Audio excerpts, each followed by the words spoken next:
Gallipoli centenary marked by Queen and UK leaders. The Queen is attending UK ceremonies marking the centenary of the Gallipoli campaign in World War I. She took part in the 2-minute silence before laying a wreath at the cenotaph in Whitehall. The Queen was joined by Prince William and party leaders at the memorial parade, ahead of a service at Westminster Abbey. A second day of services is also taking place in Australia, Turkey and New Zealand to mark the centenary. The Allied operation earlier, the Prince of Wales, together with Prince Harry, attended a ceremony at the Anzac commemorative site in Turkey. The 8-month campaign on the Gallipoli Peninsula, in modern-day Turkey, was one of the bloodiest of the war and the first to involve troops from Australia and New Zealand.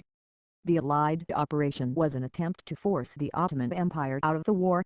Relatives of veterans at the cenotaph, the Queen joined crowds paying tribute to the 131,000 troops who died during the Gallipoli campaign, including 25,000 British military personnel.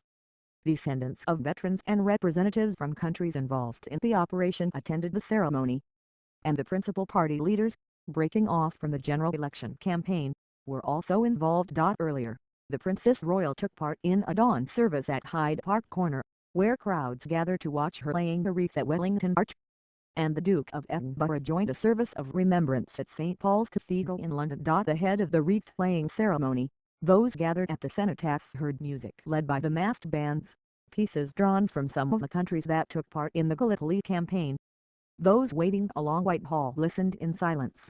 Service personnel, veterans of more recent conflicts, and members of military associations including the Gallipoli Association, also present were descendants of those who fought in the campaign.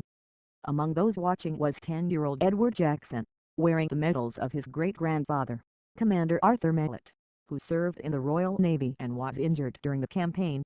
Near the cenotaph, artist Nader Mamaglu, born in Turkey but who has lived in the UK for 40 years, has set up a sculpture based on a larger one he has created at the National Memorial Arboretum in Staffordshire. It is made of